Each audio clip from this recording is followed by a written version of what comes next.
So I'll always subscribe to Captain America. I've been subscribing to Captain America since I was in elementary, since I was a kid.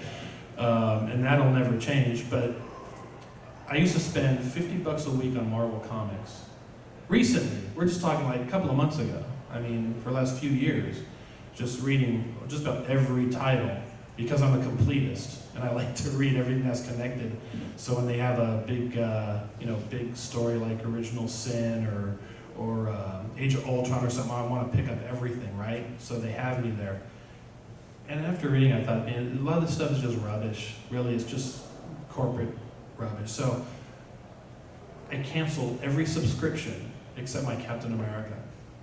I said, 50 bucks a week, that's pretty big. But if everyone did it, maybe these corporate companies would get back to writing what the fans want to read. For example, for me, the best, Marv Wolfman, he's here, if you know who he is.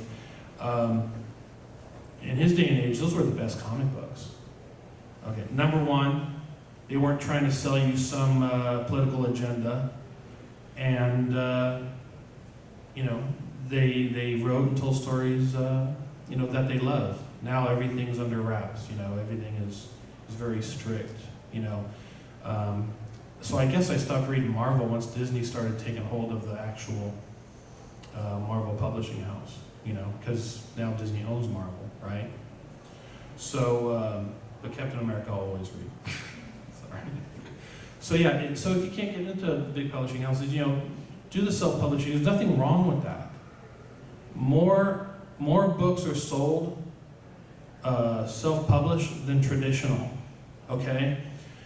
And for me, working as traditional, I realized that the authors they're picking up, the big publishing houses really aren't picking up anybody anymore, okay? Very far and few.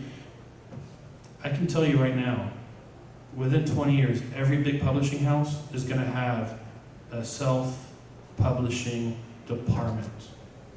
Like Penguin does, Random House does. They're all going to be doing it. You want to know why? Because books that were sold last year, 80% were self-published books. That's almost the entire market. Almost 100%. You see what I'm saying?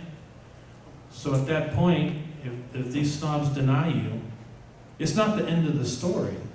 They don't have control of the industry anymore. Back in the day, it is, we said no, we don't want it, he's done, won't hear from him anymore. It's not like that anymore. You don't need them anymore. And they're realizing you don't need them anymore. And they're realizing that Borders has closed down, the Australian book company. Now they only have a few outlets in Australia. They don't exist here anymore, if you're familiar with Borders. My contract, when I do book signings, okay, is with Barnes & Nobles. They closed down last year 200 Barnes & Nobles. And I had an employee at Barnes & Noble tell me, a manager there, saying, you know what? Within 5 years, they're not going to exist. They're going to be gone.